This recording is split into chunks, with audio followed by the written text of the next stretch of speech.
Shalom, que alegria estar com você nessa hora em mais um vídeo de palavra. Deixa eu me apresentar, sou Luciano Corguin. Sempre que eu posso, eu passo por aqui para tentar dividir alguma coisa que o Senhor ele tem falado comigo. E nesses últimos dias, como sempre, ele tem falado muito a respeito da sua vinda, do seu retorno. Existem muitas profecias bíblicas que falam a respeito disso, muitas promessas. Nós temos visto as profecias se cumprirem diante dos nossos próprios olhos. E tem muita gente que, na verdade, já se acostumou com as mensagens proféticas. Tem muita gente que já caiu até mesmo na mesmice, tem ouvido tanto, já ouviu tanto a respeito disso. Antes, quando nós falávamos a respeito do coronavírus, as pessoas entendiam que era mais uma evidência, sim, que poderia ser um sinal. Falávamos a respeito disso, as pessoas ficavam assustadas. E no meio do coronavírus, as pessoas acabaram por se acostumar. Nós nos acostumamos com as tragédias, nós nos acostumamos com as guerras, nós nos acostumamos com a falta de amor, porque uma das evidências de Jesus voltar é justamente essa. Eu creio que é um dos ensinamentos ou sinais que mais nós temos percebido no dia a dia da igreja. O próprio Senhor falou, por se multiplicar a iniquidade, o amor vai se esfriar, vai se perder. A indiferença, quando há um esfriamento, existe uma indiferença, principalmente pela palavra do Senhor, e não só pela palavra do Senhor, há um esfriamento também pelas coisas de Deus. As pessoas acabam se interessando menos. Está havendo um desinteresse por parte de muitas pessoas que já foram, como dizem nossos irmãos, fogo puro na presença do Senhor. Mas eu quero deixar um texto bíblico para você, que me acompanha aqui em Mateus, capítulo de número 24, que fala assim, no verso de número 29. Logo em seguida, a tribulação daqueles dias, o sol escurecerá, a lua não dará sua claridade, as estrelas cairão do firmamento e os poderes dos céus serão abalados. Então aparecerá no céu o sinal do Filho do Homem. Todos os povos da terra lamentarão e verão o Filho do Homem vindo sobre as nuvens do céu com poder e glória. E ele enviará os seus anjos com um grande clamor de trombeta, os quais reunirão os seus escolhidos dos quatro ventos, de uma a outra extremidade dos céus. Os escolhidos serão reunidos. Gente, isso aqui é muito interessante porque, na verdade, eu percebo que as pessoas, quando Jesus Cristo voltar, porque as pessoas verão, e interessante que a Bíblia fala que todo olho verá, e vai haver aqui um sentimento no coração dessas pessoas, vai haver um sentimento de temor, vai haver um sentimento de choro, de angústia, de tristeza. Eles se lembrarão automaticamente que um dia a igreja esteve aqui, que um dia a igreja pregou, que nós estávamos aqui anunciando, né? Como a palavra fala de João Batista, que era uma voz profética que apontava o erro das pessoas. O tempo está cumprido, o reino de Deus está próximo, arrependam-se e creiam no Evangelho. A igreja tem incomodado muita gente. Nós estamos aqui para incomodar. Essa semana alguém parou e falou assim, não, mas vocês nos incomodam muito. Na verdade, esse é o nosso papel. Às vezes, queridos, para haver a cura, tem que se apontar o problema, não que a gente aponta o erro com atitude de soberba ou de altivez, ou falando que somos melhores, mas que haja cura, porque essa cura também já aconteceu e acontece conosco. E aquilo que é muito bom, nós desejamos que aconteça na vida do próximo.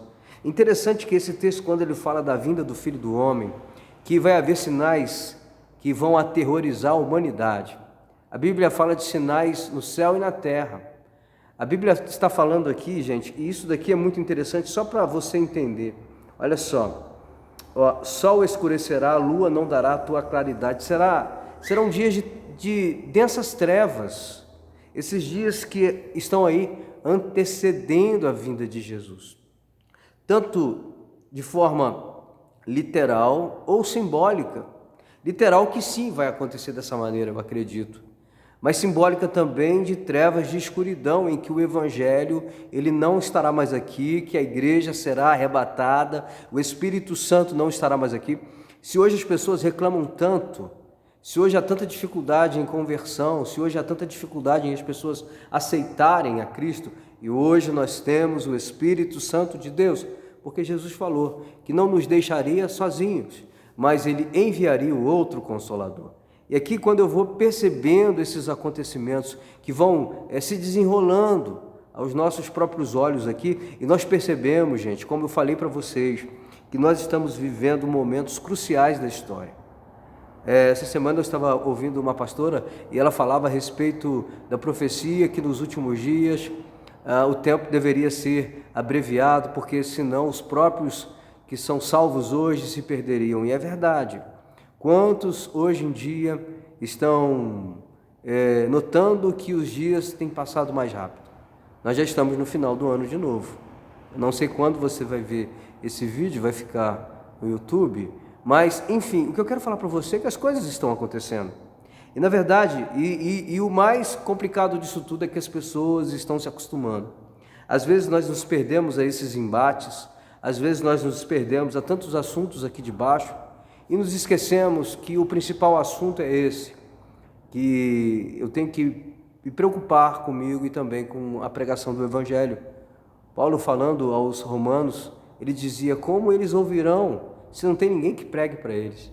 Estava dizendo, olha, é lindo os pés daqueles que anunciam o Evangelho. Somos nós, a igreja. Nós somos maravilhosos nesse sentido porque nós somos a única esperança.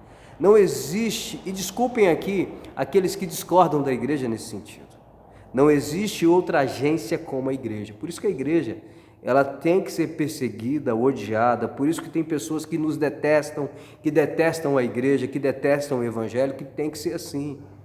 Quando Atos fala que a igreja caía na graça do povo, mas a graça no povo aqui, a ideia que nós temos às vezes é errada. Parece que a igreja era muito simpática, mas havia, sim, queridos, um entendimento que a igreja, ela expunha a verdade, ela falava a verdade, francamente. E ela caía na graça, as pessoas sentiam alegria porque havia conversão, porque elas saíam da vida de pecado delas. E é isso que nós temos que fazer.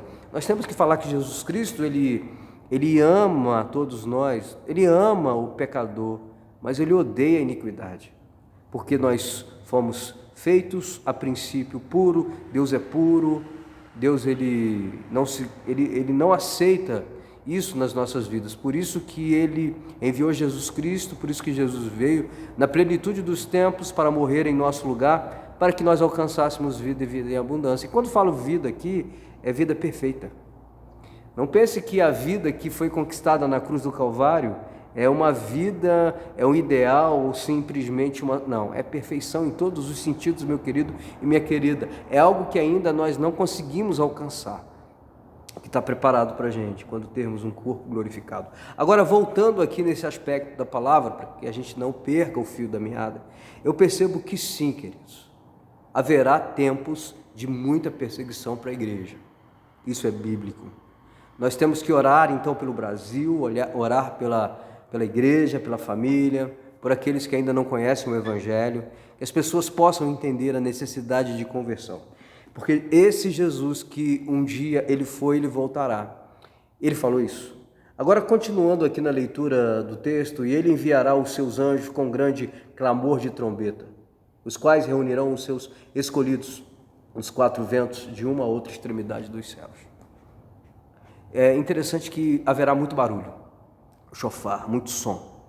Haverá, esse acontecimento será percebido por todos. Não será algo aqui, querido, não é um ambiente secreto, não é aqui é diferente. Aqui é um tempo em que haverá um entendimento que alguma coisa aconteceu. E que isso que aconteceu foi para mudar completamente a história. Que é um fato que as pessoas, a maioria delas aqui foram desse texto que é escatológico, está falando de muita gente que foi pega de surpresa, muita gente desprevenida.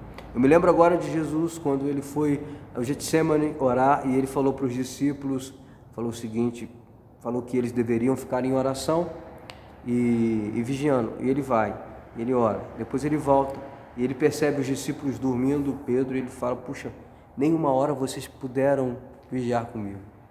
Então vigiem e orem. Da mesma forma, por quê? Porque o espírito é forte, mas a carne é fraca, ela não se converte. A carne, a tendência dela é errar. Então a conversão, querido, ela não vai mudar no sentido de que você vai continuar convivendo com essas duas naturezas, tanto com a natureza carnal quanto a espiritual. Mas você tem que fortalecer o espírito. E de que forma nós conseguimos fortalecer o espírito? Aí que está. Vigiar, orar, se encher das coisas de Deus, congregar. Hoje existe tanta gente que não quer congregar mais. Amados, eu acredito que esse sentimento de esfriamento no coração de muitas pessoas é uma semente maligna no coração delas, que tem tirado o prazer de muita gente para não congregar, não buscar as coisas de Deus. Tem muita gente que tem vivido uma vida cristã muito superficial. Nos últimos dias haveria apostasia, o esfriamento. Um dos grandes sinais da vinda de Jesus seria esse. Perguntaram a Jesus: Senhor, quais são os sinais? E dentre tantos ele fala, por se multiplicar a iniquidade, que é pecado, o amor vai se esfriar. Amor aqui, eles vão perder o interesse. E isso tem acontecido, mas nós não podemos, nós temos que seguir o alvo. Paulo dizia, me esquecendo das coisas que para trás ficaram, eu tenho um prêmio, soberana vocação, o prêmio é salvação, é o arrebatamento, eu quero viver eternamente com o Senhor. Agora, todos os sinais estão aí. Os anjos já estão prontos. Há uma prontidão no céu. Há já uma expectativa no coração deles, do céu. O céu está na expectativa de que o arrebatamento virá. Eles não sabem a hora, só o Pai. Verdade? A gente sabe disso. Mas que cria-se uma expectativa de que a igreja estará assim, em breve, participando das bodas do Cordeiro. Por quê? Porque nós sabemos, queridos, que na verdade estamos vivendo os últimos segundos desse tempo, do tempo do fim. E o nosso inimigo, que ele é muito astuto e ele é um analista, ele tem analisado desde sempre o ser humano, ele sabe que o tempo dele está se acabando. E ele não consegue tocar nos filhos de Deus, nos escolhidos. Mas de alguma forma ele tenta lançar dardos, ele tenta causar algum tipo de tumulto, mas nós não podemos perder o alvo, o foco, a visão. Temos que nesses últimos dias, uma palavra pastoral para você e também eu preciso dela. E diz que nós devemos ainda redobrar a nossa atenção. Quando nós estamos dirigindo talvez num ambiente de uma estrada com muita chuva, escorregadia, um mau tempo, o carro talvez não passou por um alinhamento, balanceamento, nós não estamos seguros com o carro que nós estamos conduzindo, nós temos que redobrar a atenção. E esse é o tempo que nós temos que redobrar a atenção. Nós não podemos de maneira nenhuma, e aqui eu quero finalizar esse momento, nos distrair, que não haja distração no seu coração, que você permaneça firme, acreditando que em breve tudo isso que eu falei com você vai acontecer. Não deixe o demônio da frieza entrar no seu coração. O espírito do tanto faz, da indiferença. Muita gente tem falado hoje em dia que todos os caminhos levam a Deus. Jesus falou, eu sou o caminho, a verdade e a vida. E ninguém vê o Pai, não sei por quê.